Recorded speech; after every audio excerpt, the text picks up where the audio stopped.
Welcome students, তোমাদের এর আগে আমি 3টে টেস্ট পেপারের কোশ্চেন টোটাল যে শর্ট কোশ্চেন সেটা সলভ করেছিলাম। আজকে 4 নম্বর স্কুল আলিপুরদুয়ার হাই স্কুল সেখানকার শর্ট কোশ্চেন যেগুলো সেগুলো আলোচনা করব। তো তোমাদের হাতে সময় খুব কম, সেই জন্য আমি একটু তাড়াতাড়ি জাস্ট একটু কনসেপচুয়াল ভিডিও করছি, তো একটু খেয়াল করবে। তো একের যে অঙ্কটা বলছে, দেখো কোনো মূলধন 20 বছরে 4 গুণ হলে বার্ষিক সরল সুদের হার কত। এই অঙ্কগুলো বারবারই করা হচ্ছে। ধরো পি তুমি ধরে নিলে এক্স টাকা, সুদের হার তোমাকে বের করতে বলেছে, সময় তোমাকে বলে দিয়েছে 20 বছর। তাহলে মোট সুদ কত হবে দেখো, একটা টাকা রাখার পর সেটা 4 গুণ হচ্ছে, মানে কি তার সঙ্গে সুদ এবং আসল যোগ হয়ে আছে, তাহলে সুদ আসলে 4x টাকা, সেখান থেকে x টাকা বাদ দিয়ে দিলে তোমার সুদ হলো কত, 3x টাকা। এবার আমরা কি জানি, আই সমান সমান যে সূত্রটা জানি, 100 ইন্টু ক্যাপিটাল আই বাই হচ্ছে পিটি। এখানে মানগুলো পুট করে দাও, তাহলে 100 ইন্টু আই মানে কত 3x, পি মানে কত এক্স, আর টি মানে বলেছে 20। 20 দিয়ে 100 কাটলে 5, এক্স এক্স কেটে গেল 3 5 15। তাহলে বুঝতেই পারছো যে বার্ষিক সরল সুদের হার যেটা, সেটা কত হবে আমাদের 15%। এবারে চলে আসবো আমরা 2 নম্বর অঙ্ক। 2 নম্বর অঙ্ক কি বলছে দেখো, এ 500 টাকা 9 মাসের জন্য, বি এ কিছু টাকা 6 মাসের জন্য ব্যবসায় নিয়োজিত করেছে। তাহলে এ ইজ টু বি যখন হবে, তার মূলধনের অনুপাত, এ দিচ্ছে 500 টাকা 9 মাসের জন্য, তাহলে 500 ইন্টু 9, আর বি কিছু দিচ্ছে না, মানে ধরে নিলাম এক্স টাকা দিচ্ছে 6 মাসের জন্য, তাহলে এত। 3 দিয়ে উভয়কে কাটলে, এখানে 3 দিয়ে কাটলে 3 5 1500 ইজ টু 3 দিয়ে কাটলে তোমার এখানে হচ্ছে 2x, 2 দিয়ে কাটলে এটা হবে তোমার 750, আর 2 দিয়ে কাটলে এটা হবে এক্স। তাহলে আমাদের এরকম একটা মান বেরোচ্ছে। এবার বলছে এ বছরে 69 টাকা লাভ করলো, এ বছরের শেষে লাভ করলো, এই 1 বছরে 69 টাকা লাভ হলো, বি পেলো 46 টাকা। তাহলে বি যদি 46 টাকা পায় লাভ থেকে, বি যদি 46 টাকা পায়, তাহলে এ কত পাবে, এ পাবে তার মানে 69 বিয়োগ 46, তার মানে কত দাঁড়াচ্ছে তোমার 3 আর 2 মানে 23 টাকা। তাহলে এ যদি 23 টাকা পায়, বি পেলো 46 টাকা, তাহলে তাদের লাভের অনুপাত কত হবে, লাভের অনুপাত, লাভের অনুপাত হবে তোমার 23:46, তার মানে 1:2। এবার এই যে মূলধনের অনুপাত আর এই লভ্যাংশের অনুপাত সবসময় কি হয়, সমান হয়। তো সেই হিসাবে যদি দেখতে যাও, তাহলে তুমি কত করবে, 750 বাই এক্স সমান সমান 1/2, এক্স সমান সমান তাহলে কত পাচ্ছ তুমি, 1500। তাহলে এখান থেকে বুঝেই নিতে পারছো যে বি ওই ব্যবসার জন্য কত টাকা ইনভেস্ট করেছিল, অত 1500 টাকা ইনভেস্ট করেছিল। আচ্ছা, 3-এর অঙ্কটা কি বলছে দেখো, x-2 তার whole square plus x plus y তার হোল স্কোয়ার ইকুয়াল টু 0 হলে ওয়াইয়ের মান কত হবে। এবার দেখো, আমরা সবাই জানি যে এক্স প্লাস ওয়াই তার হোল স্কোয়ার এবং x-2 তার হোল স্কোয়ার ইকুয়াল টু 0। বাস্তব সংখ্যাতে দুটো বর্গের যোগফল 0, তার মানে আমরা বলতে পারছি যে সেই বর্গ দুটো ইন্ডিভিজুয়াল কী হবে, 0 হবে। ঠিক আছে, ইন্ডিভিজুয়াল 0 হবে। তার মানে এখান থেকে এক্সের মান তুমি কত পাচ্ছ 2, আর ওয়াইয়ের মান পাচ্ছ কত, -x। এখানে -x মানে কত, -2। তাহলে স্বাভাবিকভাবে ওয়াইয়ের মান কত পাবে তোমরা, -2। তারপরে বলছে ও কেন্দ্রীয় বৃত্তের বিসি একটা ব্যাস। তাহলে তুমি একটা ও কেন্দ্রীয় বৃত্ত করে নিলে, এরকম একটা বৃত্ত করে নিলে, তার ও কেন্দ্রীয় করে দিলে, বিসিকে ব্যাস করে দিলে, এই হচ্ছে তোমার বিসি ব্যাস। বলেছে বৃত্তের ওপর এ এমন একটা বিন্দু না যেন A B equal to AC হয়। বৃত্তের উপর তুমি কোনো একটা বিন্দু এ নিলা, এমনভাবে নিলা যেন এ থেকে বি এর দৈর্ঘ্য যা হবে, এ থেকে সি এর দৈর্ঘ্য তাই হবে, A B equal to AC. তার মানে বুঝতে পারছো এই যে এ বি আর এই যে এসি, এ দুটো সমান হওয়া মানে এই ত্রিভুজটা কি ত্রিভুজ হয়ে গেলো, একটা সমদ্বিবাহু ত্রিভুজ হয়ে গেলো। আবার এইটা তোমার ব্যাস হওয়ার কারণে এই যে কোণ, এই কোণটা তোমার কি অর্ধবৃত্তস্থ কোণ, অর্থাৎ কোণ বি এ সি সমান কত হলো, 90 ডিগ্রি। তাহলে এই কোণটা যদি 90 হয়, তাহলে বাকি তোমার এই দুটো কোণের যোগফল কত হবে, 90। এবার যেহেতু এই বাহুটার সাথে এই বাহুটা সমান, তাহলে এই কোণ আর এই কোণ সমান হবে। তাহলে একটা কোণ যদি 90 হয়ে যায়, বাকি দুটো কোণের যোগফল 90, এবং দুটো কোণ সমান মানে কি পরস্পর 45 ডিগ্রি করে হবে, অর্থাৎ কোণ এবিসি সমান কত হবে, অত 45 ডিগ্রি হবে। আশা করি বুঝতে পারলে। আচ্ছা, তারপরে 5-এর অঙ্কটা কি বলছে যে ত্রিভুজ এবিসি এর পরিকেন্দ্র হচ্ছে ও, ত্রিভুজ এবিসি এর পরিকেন্দ্র হচ্ছে ও। তাহলে তুমি একটা ত্রিভুজ নিলে, মোটামুটি এই ত্রিভুজ, সেই ত্রিভুজের পরিকেন্দ্র মানে বৃত্ত বাইরে দিয়ে গেল, তার পরিকেন্দ্র তুমি ও নিলে। ও নেওয়ার পর বলছে এবিসিটা হচ্ছে 65 ডিগ্রি। তুমি যদি এটা নাম দাও, এটা এ, এটা বি, এটা সি, তাহলে এবিসি 65, বিসি 40, তোমার এটা 40। তাহলে বিওসি কত তাই বলেছে, মানে এই কোণটা চেয়েছে। এবার আমরা কি জানি, একটা ত্রিভুজের ক্ষেত্রে কেন্দ্রস্থ কোণ, একটা বৃত্তের ক্ষেত্রে কেন্দ্রস্থ কোণ তার পরিদৃষ্ট কোণের কী হয়, দ্বিগুণ। আমার পুরো বি কোণ 65, সি কোণ পেয়েছি 40, তাহলে 65 আর 40 যোগ করলে হচ্ছে 105 ডিগ্রি। তাহলে 105 ডিগ্রি, 180 থেকে 105 বাদ দিলে থাকলো আমার 75 ডিগ্রি। এই 75 ডিগ্রি হচ্ছে এই এ কোণটার মান হবে আমাদের 75। তাহলে এই এ কোণের মান যদি 75 হয়, এই কোণের সাপেক্ষে এই কোণটার কী হবে, ডবল। তাহলে বি ও সি হবে কত, 2 গুণিত 75 মানে 150 ডিগ্রি। তারপরটা কি বলছে, তারপরটা বলছে যে দুটো অর্ধ গোলকের বক্রতলের ক্ষেত্রফলের অনুপাত।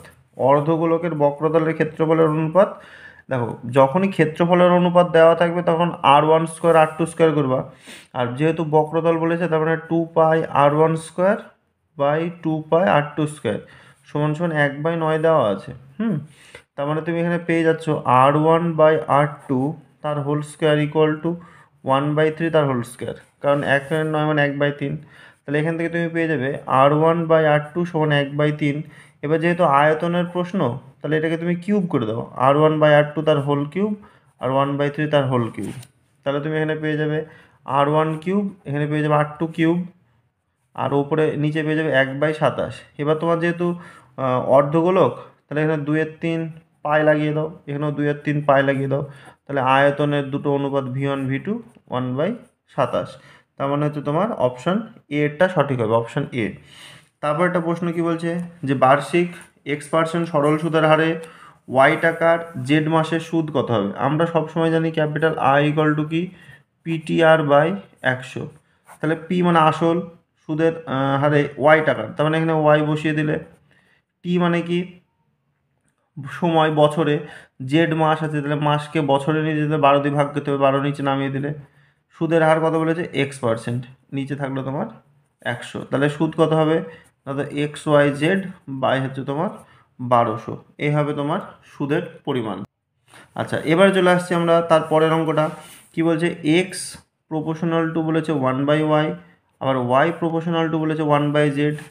তাহলে এখান থেকে তুমি কি পাচ্ছ দেখো, এখানে পেয়ে যাবে, এখানে তুমি পেয়ে যাবে x সমান সমান k1/y, আর এখানে তুমি পেয়ে যাবে y সমান সমান k2/z। এই y এর মানটা তুমি এখানে পুট করো, তাহলে এখানে কি পাবে, যে k1/k2, আর জেডটা উপরে উঠে যাবে, তার মানে কি পেয়ে যাবে, এক্স প্রপোর্শনাল টু জেড। তাহলে ওখানে কী হবে, এক্স প্রপোর্শনাল টু জেড।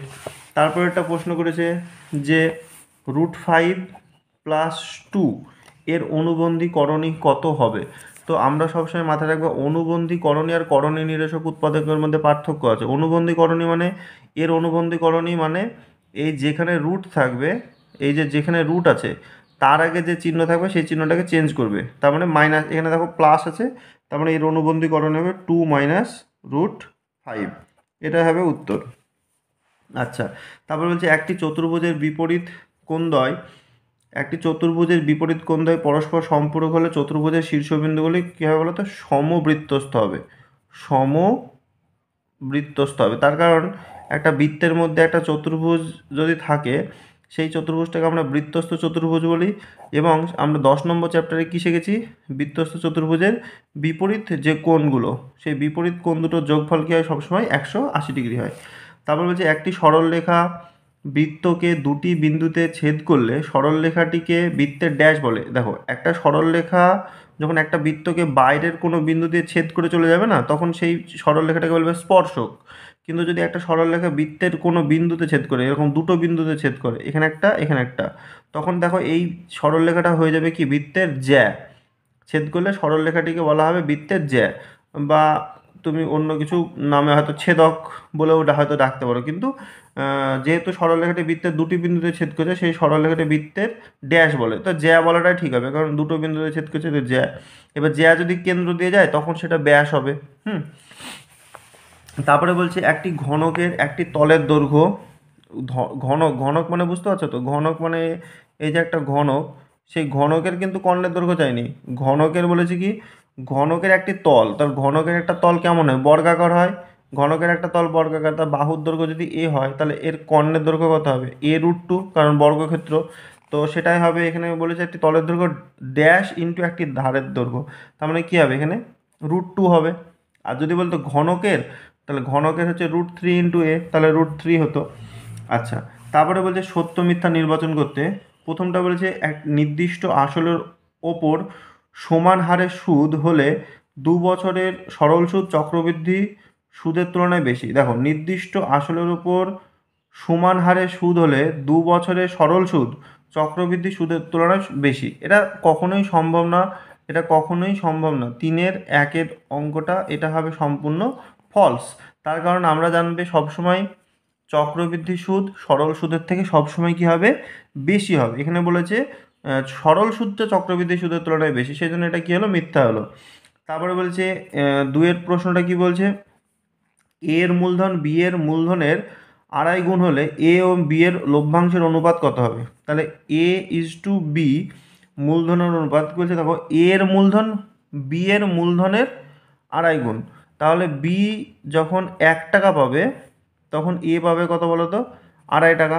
দেখো ওটাই বলেছে 2.5 গুণ 2 পূর্ণ 1/2 গুণ, তার মানে এর যখন 5/2 তখন ওর 1, 2 দিয়ে গুণ করলে 5:2। তার মানে লভ্যাংশের অনুপাতটাও হবে কত, 5:2। কিন্তু এখানে বলছে না, এটা উল্টো, তাহলে এটা ভুল হচ্ছে। তাহলে এ এর মূলধন বি এর মূলধনের 2.5 গুণ, তার মানে এরকমই আছে, এ যখন 1 টাকা পাবে তখন এ তোমার পাবে 2.5 টাকা। তাহলে তোমার 2.5:1, তার মানে 5/2:1। 2 দিয়ে তুমি যদি গুণ করে দাও, মানে এরকম 5/2 × 2, 1 × 2, 2 কেটে যাবে, তাহলে 5:2। লভ্যাংশের অনুপাত যেহেতু উল্টো হলো, তাহলে এটাও কী হলো তোমার, ফলস। তাহলে 1-এরটাও ফলস, 2-এরটাও ফলস। 3-এরটা কী বলছে, যে এক্স সমান সমান যদি এইটা হয় এবং 1/x, এক্স প্লাস 1/x তার হোল স্কোয়ারের মানে এটা হবে। তাহলে দেখো এক্স সমান সমান √5 + 2, তাহলে 1/x যখন তুমি বের করবে তখন তোমাকে কিন্তু করণীয় নিরসন করতে হবে। হ্যাঁ, 2 প্লাস এই √5 আছে না, তো ওপর নিচে 2 - √5 দিয়ে কিন্তু গুণ করতে হবে। তো গুণ করলে কী হবে, ওপরে 2 - √5 হবে, আর নিচে 2 স্কোয়ার মানে 4, আর √5 মানে 5, মানে -1 পাবে। ঠিক আছে, তাহলে 2 - √5 বাই কত হবে, -1। তার মানে তুমি এখানে পাচ্ছ √5 - 2, এরকম একটা মান পাচ্ছ। তাহলে এক্স প্লাস 1/x যখন করবে তখন √5 + 2 আর √5 - 2, 2 কেটে যাবে, তাহলে 2√5 হবে। এবার 2√5কে যদি তুমি হোল স্কোয়ার করো, তাই না, 2√5-এর তুমি যদি হোল স্কোয়ার করো, তাহলে 4 × 5 = 4×5 = 20। আর ওরা বলেছে 20 হবে, তার মানে এটা কী হলো, আমাদের সত্য হলো। আচ্ছা, 4-এর অঙ্ক যেটা আছে, সেই 4-এর অঙ্কটা এর আগের একটা পেজে এই অঙ্কটা ছিল। সবগুলো সমান সমান কে ধরবে, কে ধরলে তুমি এক্স সমান সমান কত পাবে, 5কে, ওয়াই সমান সমান পাবে 3কে, আর জেড সমান সমান পাবে কত, 7কে। এবার এই মানগুলো তুমি যদি আর একটা পেয়ে যাবে, যে এক্স - 3y + জেড সমান সমান কী পেয়ে যাবে বলো তো, পিকে পেয়ে যাবে। এবার তুমি এই মানগুলো পুট করবে, এক্সের জায়গায় 5কে বসলো, ওয়াইয়ের জায়গায় তুমি 3কে বসলো, মানে 9কে হলো, জেডের জায়গায় বসলো তোমার 7কে হলো, সমান সমান পিকে। 9 আর 7 12, 12 থেকে সরি 7 আর 5 12, 12 থেকে 9 বাদ দিলে 3, তাহলে 3k = পিকে, তার মানে পি সমান সমান কত হবে, 3 হবে। এটা 3 হবে বলেছে, তাহলে এটা কি হলো, আমাদের সত্য হলো। তারপরে বলছে বৃত্তস্থ ট্রাপিজিয়ামের কর্ণদ্বয় সমান। দেখো, বৃত্তস্থ ট্রাপিজিয়ামের কর্ণদ্বয়, এটা তবে একটা সত্য ঘটনা হবে, কারণ বৃত্তস্থ ট্র্যাপিজিয়াম মানে একটা সমদ্বিবাহু ট্র্যাপিজিয়াম হবে, এবং সমদ্বিবাহু ট্র্যাপিজিয়াম হওয়া মানে ওখান থেকে তুমি প্রমাণ করতে পারবে যে এর কর্ণদ্বয় কী হবে, সমান হবে। আচ্ছা, 6-এরটা কী বলছে, একটি নিরেট গোলকের ব্যাসের দৈর্ঘ্য 8 একক যদি হয়, তাহলে ওই গোলকের সমগ্র তলের ক্ষেত্রফল বলেছে 3/2 πr² হবে। একটি নিরেট গোলকের ব্যাসের দৈর্ঘ্য যদি আর হয়, তাহলে ওই গোলকটির সমগ্র তলের ক্ষেত্রফল, না সমগ্র তলের ক্ষেত্রফল কেন তা হবে, সমগ্র তলের ক্ষেত্রফল তো হবে 4πr², তাই না। আর তোমার যদি আয়তন আসতো তাহলে আমি বলতাম 4/3 πr³। তো সেই অর্থে এখানে কিন্তু এটাও কী হচ্ছে, ফলস হচ্ছে। আচ্ছা, এবার তুমি চলে আসো 4-এর অঙ্কগুলো। 4-এর 1-একটা কী বলছে, দেখো বলছে বার্ষিক সরল সুদের যে হার, হ্যাঁ, বার্ষিক সরল সুদের হার 4% থেকে এত হওয়ায় এক ব্যক্তির বার্ষিক আয় 60 টাকা কমে গেল, ওই ব্যক্তির মূলধন হিসাব করে লিখি। দেখো, এই অঙ্কটা হচ্ছে ছোটোখাটো অঙ্ক, কিন্তু 2 নম্বরে, কিন্তু অত বেশি বড় করে তো লেখা যাবে না। তো তোমাদের মাথার মধ্যে এই জিনিসটা ঢুকিয়ে রাখতে হবে যে আমরা কি জানি, যে আমরা জানি ক্যাপিটাল I = PTR/, কত না তো 100। এই সূত্রটা কিন্তু আমরা জানি। তো আমাদের কিন্তু জাস্ট এইটাকে টার্গেট রাখতে হবে যে I = PTR/100। এবার বলছে কারো বার্ষিক সুদের হার 4% থেকে এত হলো, তার আয় 60 টাকা কমে গেলো, তার মানে কি তার সুদ মানে ইনকামটা কমে গেলো, তাই না? তাহলে মূলধনটা বের করতে বলেছে। তার মানে আমি ধরলাম যখন তার বার্ষিক সুদের হার 4%, তাহলে আর এর মান তোমার 4, তখন তখন তার ইনকাম ছিল ধরে নাও সুদ থেকে পি ইন্টু 1/4/100। তাহলে ঠিক এরকম যে 4p/100 এরকম একটা ইনকাম ছিল। যখন তার ইন্টারেস্ট 3/4, তার মানে 3/4কে তুমি যদি ভাঙো, 3×4 = 12, আর 3 কত 15/4, তখন তার ইনকাম কত হবে পি ইন্টু 1/15, আর 4টা নিচে নেমে কত হলো তোমার 4×100 মানে 400, তার মানে তোমার 15p/400। তাহলে এইখান থেকে এই ইনকামটা কমেছে 60 টাকা, তার মানে 4p/100 বিয়োগ 15p/400 সমান সমান হচ্ছে 60 টাকা। তো তুমি এবার যদি এখানে 400কে তুমি লসাগু করো, 4 দিয়ে 4 16p মাইনাস হচ্ছে 15p সমান হচ্ছে 60 টাকা। তাহলে ওপরে তোমার পি থাকলো, আর এই 400 যদি ওখানে এদিকে গুণ করে দাও, 4×6 কত 24, তার মানে কত হলো 24,000। সেখান থেকে তুমি পেয়ে গেলে ব্যক্তির মূলধন কত না তো 24,000। তারপর বলছে 400 টাকার 2 বছরের সমূল চক্রবৃদ্ধি 441 টাকা হলে বার্ষিক শতকরা চক্রবৃদ্ধি সুদের হার কত? তো তোমরা কি লিখি, আমরা কি জানি যে আমরা জানি যে পি ইন্টু 1+r/100 তার পাওয়ারে n সমান সমান 441, এটা হচ্ছে সমূল চক্রবৃদ্ধি সূত্র। তাহলে এখানে আমাদের পি এর মান কত বলে দিয়েছে ওরা, পি এর মান বলে দিয়েছে 400, 400 ইন্টু 1+r/100, n এর মান দেখো 2 বছর বলা আছে, তাহলে 2 সমান 4×4=1। তাহলে এখান থেকে তুমি কী পেয়ে যাবে 1+r/100 তার হোল স্কোয়ার সমান 441/400। এবার এই 441/400কে আমরা কী লিখতে পারবো আবার 21/20 তার হোল স্কোয়ার। তাহলে দুই দিকের হোল স্কোয়ার কেটে গেলে আমি পড়ে থাকছে কত 1+r/100 সমান হচ্ছে 21/20। তার মানে কত পড়ে থাকছে না, r/100 সমান 21, 20 লসক হলো -20, তাহলে 1/20, তাহলে আর এর মান কত হচ্ছে 100/20, তার মানে হচ্ছে 5। তাহলে বার্ষিক সুদের হার কত দাঁড়ালো 5। তারপর এটা বলছে যে কোনো ব্যবসায় এ আর বি এর মূলধনের অনুপাত 3:2, লাভের 5% দান করার পর এ 1197 টাকা লভ্যাংশ পেলে সমগ্র লাভ কত? তার মানে তুমি এখানে ধরে নাও যে সমগ্র লাভ, তাই না, যেটা তোমাকে বের করতে বলেছে, যে তুমি ধরে নিবে যে ধরি সমগ্র লাভ সমান হচ্ছে x টাকা। তাহলে সমগ্র লাভ যদি x টাকা হয়, তাই সেই লাভের 5% কী করছে দান করে দিচ্ছে। তা লাভের 5%, সমগ্র লাভের 5% মানে 5/100, তাই না, 5 দিয়ে যদি কাটি তাহলে 20, তার মানে দাঁড়াচ্ছে তোমার x/20 টাকা। তাহলে এই টাকাটা তোমার দান করার পর বাকি লাভ কত থাকছে না, তো x বিয়োগ x/20, তাহলে 20 তোমার লসগু হলো, তাহলে 20x - x, তার মানে থাকলো 19x/20 টাকা। আচ্ছা, এই 19x/20 টাকার মধ্যে 1197 টাকা কে পেলো আমাদের না, তো এ পেলো। তাহলে এই 19x/20 টাকা থেকে এ কত পাবে? তাহলে এখানে লিখবো শর্তানুসারে বাই কন্ডিশন 19x/20 টাকা ইন্টু, তাহলে এর আনুপাতিক ভাগারে হবে, তাহলে এ মানে কত 3/3 + 2 মানে 5 সমান সমান 1197। তাহলে বা x সমান সমান কত হবে 1197 গুণিত 20 গুণিত 5 বাই 19 গুণিত 3। তাহলে এই 3 দিয়ে এটাকে যদি কাটো তাহলে কত হচ্ছে দেখো, 3 × 3 = 9, 3 × 9 = 27, আবার 3 × 9 = 27। আচ্ছা, 19 দিয়ে দেখো, তার মানে এটা কেটে যাবে, 19 দিয়ে তুমি যদি কাটো 19 × 2 = 38, 19 × 2 = 38, আর 19 × 1 = 19 মানে 21, তার মানে 21 আর 4 5 × 20 = 100, তার মানে হচ্ছে তোমার 2100। তার মানে এখান থেকে বুঝে নিলে যে সমগ্র লাভ হয়েছিল কত টাকা না, তো 2100 টাকা লাভ হয়েছিল। এই গেলো তোমার 3-এর অঙ্কটা। এবার চলে আসছে 4-এর অঙ্কটা।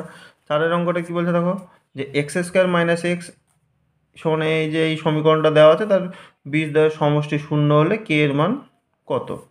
তাহলে এক্স স্কোয়ার মাইনাস এক্স, কে দিয়ে তুমি যদি এটা গুণ করে দাও তাহলে কত পাবে, 2kx মাইনাস কে। সবগুলোকে একদিকে নিয়ে চলে আসো, তাহলে x square minus x minus 2kx plus K equal to 0। এবার এখান থেকে এক্স কমন নিয়ে নাও, তাহলে কত পাবে, 1 plus 2k plus K equal to 0। এবার বলেছে বীজদ্বয়ের সমষ্টি সমান, বীজদ্বয়ের সমষ্টির সূত্র কি, যে বীজদ্বয়ের সমষ্টির সূত্র হচ্ছে minus b by a equal to 0। তাহলে বি এর জায়গায় এখানে কে বসে আছে, মাইনাস অফ 1 প্লাস 2k। আমাদের সূত্র কি জানি, minus b by a equal to 0। এটা আমাদের মনে মনে ভাববে, বি এর জায়গায় তুমি এটা বসিয়ে দাও, তাহলে 1 plus 2k by 1 equal to 0। তাহলে তুমি এখানে কী পেয়ে যাচ্ছ, 2k সমান সমান -1 আর কে সমান সমান -1/2। তাহলে এই ছিল তোমার উত্তর। তারপর একটা বলছে যে এইটা যদি হয় তাহলে এক্স এর মান কত। তারপর এটা দেখো বলে দিয়েছে √5 প্লাস 2 তার পাওয়ারে এক্স সমান সমান 1/√5 মাইনাস 2। যদি এরকম হয় তাহলে এক্স এর মান কত। এক্স এর মান বের করার জন্য কী করবে, তুমি এই নিচে যেটা আছে তার অনুবন্ধী করণীয় দিয়ে ওপর নিচে গুণ করে দাও। তাহলে √5 প্লাস 2, অনুবন্ধী না, এখানে করণীয় নিরসক উৎপাদক দিয়ে গুণ করতে হবে। তাহলে √5 প্লাস 2, তাহলে লাভটা কী হবে, ওখানে তোমার √5 প্লাস 2 পড়ে থাকলো, আর নিচে 5 √5 স্কোয়ার মানে 5 বিয়োগ 2 স্কোয়ার মানে 4, তার মানে পড়ে থাকলো কত, √5 প্লাস 2। তাহলে বাম দিকে থাকলো √5 প্লাস 2 তার পাওয়ারে এক্স, আর ডান দিকে থাকলো √5 প্লাস 2। তাহলে এখান থেকে বুঝতে পারছো এক্স এর মান কত হবে, 1। তারপর এটা বলছে একটা বৃত্তস্থ চতুর্ভুজের পরপর 3টি কোণ এত হলে প্রথম ও তৃতীয় কোণের মান কত। দেখো একটা বৃত্তস্থ চতুর্ভুজ আছে, ঠিক আছে, এই হচ্ছে তোমার বৃত্তস্থ চতুর্ভুজ, বলেছে পরপর 3টি কোণের মান, তার মানে এটা যদি এক্স হয়, এটা 2x, এটা হচ্ছে 3x, তাহলে তৃতীয় কোণের মান কত তাই বলেছে। তা আমরা কি জানি, পরপর 4টে কোণ, তার মানে প্রথম কোণ আর তৃতীয় কোণের যোগফল 180 হবে, আর দ্বিতীয় আর চতুর্থ যোগফল 100 হবে। হ্যাঁ, তাহলে আমরা কী লিখতে পারবো, শর্ত অনুসারে x plus 3x equal to 180 degree. তাহলে এখানে কত পাবে, 4x ইকুয়াল টু 180, এক্স মানে 180 ডিগ্রি বাই 4, 4 দিয়ে কাটলে 4 4 16, 2 0 4 5 20, তার মানে হচ্ছে কত আমাদের 45। এবার তৃতীয় কোণ মানে কত, 3x, তাহলে 3 গুণিত 45 মানে হচ্ছে 135 ডিগ্রি। তাহলে তৃতীয় কোণ, আচ্ছা প্রথম কোণটা হবে 45, আর প্রথম কোণ যেহেতু এক্স তাহলে প্রথম কোণ হবে 45 আর তৃতীয় কোণ হবে 135। আচ্ছা, এবার বলছে 16 সেমি ব্যাস বিশিষ্ট একটি বৃত্তের কেন্দ্র থেকে 17 সেমি দূরে অবস্থিত বহিস্থ একটি বিন্দু থেকে অঙ্কিত স্পর্শকের দৈর্ঘ্য কত। তাহলে এটা হচ্ছে আমাদের 7 নম্বর প্রশ্ন, যে 16 সেমি ব্যাস বিশিষ্ট বৃত্তের কেন্দ্র, তাহলে এখান থেকে 17 সেমি দূরে অবস্থিত বহিস্থ একটি বিন্দু থেকে, তার মানে এই যে স্পর্শকটা টানবো, এই স্পর্শকের দৈর্ঘ্য তোমার চেয়েছে, ধরো এটা ও, এটা এ, এটা হচ্ছে বি। তুমি ও থেকে বি যদি যোগ করো তাহলে বৃত্তের ব্যাসার্ধ পাবা। এই এত ব্যাস বলেছে 16, তাহলে ব্যাসার্ধ কত হবে, এটা 8 হবে। আর বৃত্তের কেন্দ্র থেকে ওই বাইরেকার যে বিন্দুটা সেই বিন্দুর দূরত্ব বলে দিয়েছে 17 সেমি। এবার আমরা কি জানি, বৃত্তের ব্যাসার্ধের সঙ্গে ওই যে স্পর্শক সেটা কি করে, 90 ডিগ্রি কোণ করে। 90 ডিগ্রি কোণ করার জন্য আমাদের এই ত্রিভুজটা কী ত্রিভুজ হবে, সমকোণী ত্রিভুজ ও এ বি হতে পায় কী পাবো, এই যে এটা আমাদের, এটা 90 ডিগ্রি মানে এটা অতিভুজ, এটা হচ্ছে ভূমি অথবা লম্ব, এটা আরেকটা। তার মানে আমাদের এ বি সমান সমান কী হবে, √ও এ স্কোয়ার মাইনাস ও বি স্কোয়ার।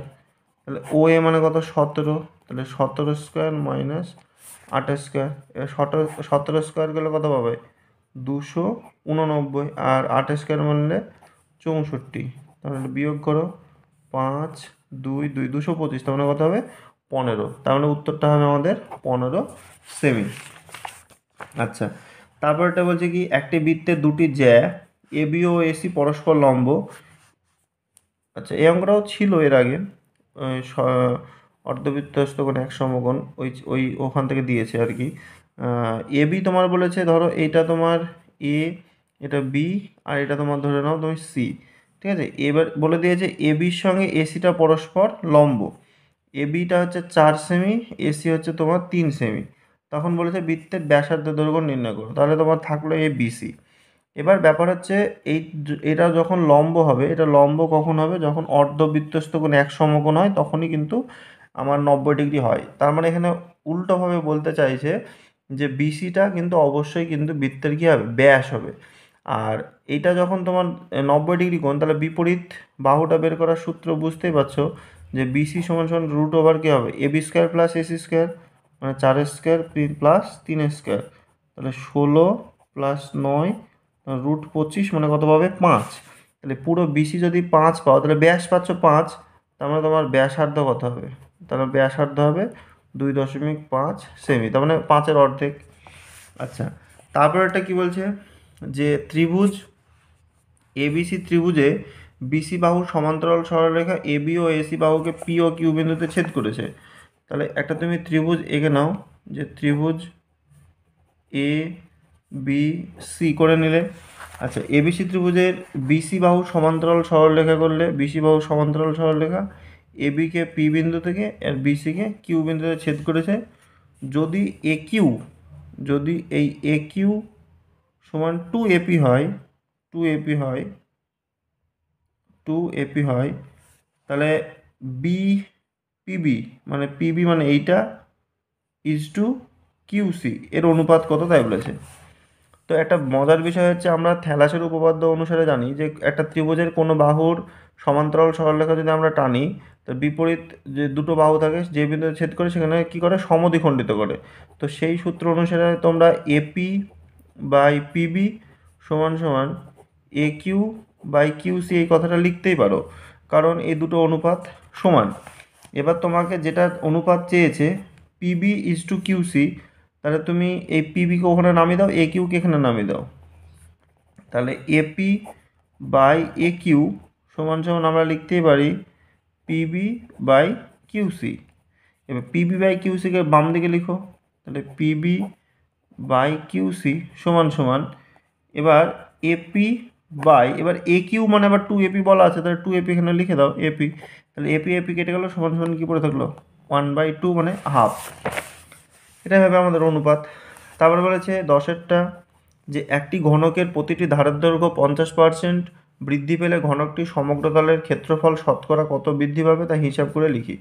তো এই ধরনের অঙ্কগুলো করার জন্য প্রথমে কিন্তু ধরে নিতে হবে যে ধরি ঘনকটির একটি বাহুর দৈর্ঘ্য সমান হচ্ছে এ একক। তাহলে ঘনকটির একটি বাহুর দৈর্ঘ্য যখন এ একক হবে, তাহলে ঘনকটির যেহেতু এটা কী বলেছে ক্ষেত্রফল, তাই না, তাহলে ঘনকটির সমগ্র তলের ক্ষেত্রফল, সমগ্র তলের ক্ষেত্রফল কত হবে 6a² বর্গ একক। এবার বলেছে ঘনকটির প্রতিটি ধারের দৈর্ঘ্য বৃদ্ধি পেয়েছে 50%, তাহলে বৃদ্ধির পর ধারের দৈর্ঘ্য কত হবে, বৃদ্ধির পর ধারের দৈর্ঘ্য হবে এ প্লাস এ ইন্টু 50/100, মানে হাফ, তাহলে 2 লসাগু হলো, তাহলে 2a প্লাস এ, তার মানে কত হচ্ছে 3a/2। এবার তুমি যখন ক্ষেত্রফল বের করবা S2, তখন কি লিখবা, আবার 6 ইন্টু 3a/2 তার হোল স্কোয়ার করবা, তাহলে 6 ইন্টু এখানে তোমার হচ্ছে 9a²/4, তার মানে তোমার 9/4, 6a² এরকম থাকছে। আচ্ছা, 6a² মানে তো আবার S1, তাহলে 9/4 ইন্টু S1, তাহলে বৃদ্ধি কতটুকু হচ্ছে, বৃদ্ধি হচ্ছে 9/4 S1 থেকে S1 এর বিয়োগ, তার মানে 4 লসাগু হলো, তাহলে 9s1/-4s1, তাহলে 5s1/4, এইটা হচ্ছে তোমার বৃদ্ধি। এবার চেয়েছে তোমার কি শতকরা বৃদ্ধি, তাহলে শতকরা বৃদ্ধি কত লিখবা, যে বৃদ্ধিটা হচ্ছে 5s1/4/s1 ইন্টু 100%, তাহলে 5s1/4s1 ইন্টু 100%, s1 কাটছে, 4 দিয়ে কাটলে 4 25 100, আর 5 25 100, 25%, তার মানে 125% বৃদ্ধি হবে।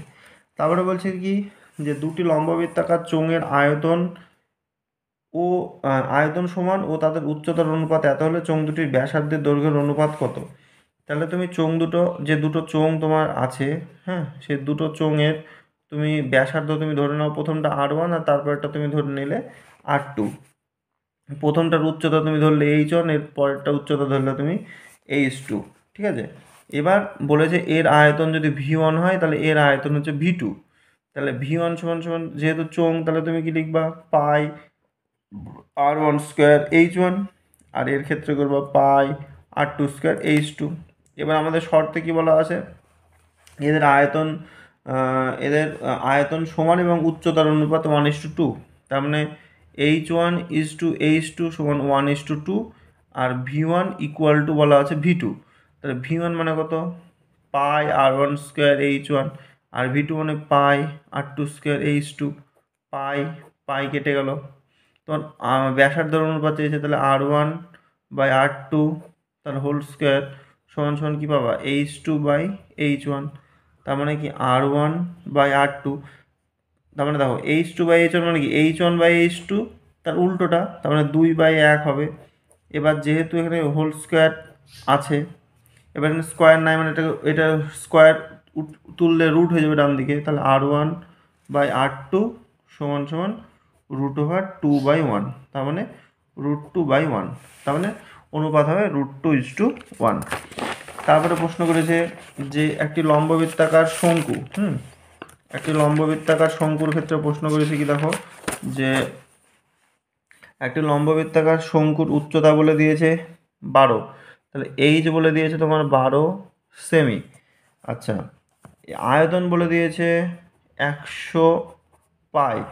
তাহলে শঙ্কুটির তির্যক উচ্চতা চেয়েছে কত? শঙ্কুটির তির্যক উচ্চতা চেয়েছে। আমরা আয়তনের যে সূত্র, সেই সূত্র V মানে কি জানি?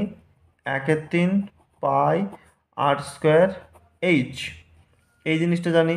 এবার এখানে তোমার 100 পাই বলা আছে আয়তন, 100 পাই সমান সমান 1/3 ইন্টু পাই R স্কোয়ার H। আচ্ছা, এবার মজার বিষয়, এখানে দেখো পাই পাই কেটে যাচ্ছে। আচ্ছা, H এর মান তুমি এখানে জানো, শঙ্কুটার উচ্চতা 12 বলা আছে, H এর মান জানো তুমি, তাহলে এখান থেকে তোমাকে R এর মানটা বের করে নিতে হবে। ঠিক আছে, H এর মান 12, তুমি এটা বসিয়ে দাও এখানে এক কথায়। তাহলে 3 দিয়ে 12কে কাটলে তোমার কত হবে? 4 হবে। তাহলে তুমি পাচ্ছ 4R স্কোয়ার সমান সমান দাঁড়াচ্ছে তোমার 100। তাহলে R স্কোয়ার মানে 4 দিয়ে ভাগ করলে 25, তাহলে R সমান সমান হবে 5। তাহলে R পেয়ে গেলে 5, H তোমার 12 আছে, তাহলে L মানে কি? √R square plus H square, মানটা বসিয়ে দিলে। R স্কোয়ার করলে তুমি 25, আর H স্কোয়ার করলে 144, তাহলে 169, মানে কত হচ্ছে? 13। তো এই ছিল মোটামুটি তোমাদের শর্ট কোশ্চেনের যে কটা এসেছিলো সেইগুলো সমাধান। তো এগুলো দেখো, তোমাদের একটু হলেও আশা করছি উপকারে লাগবে।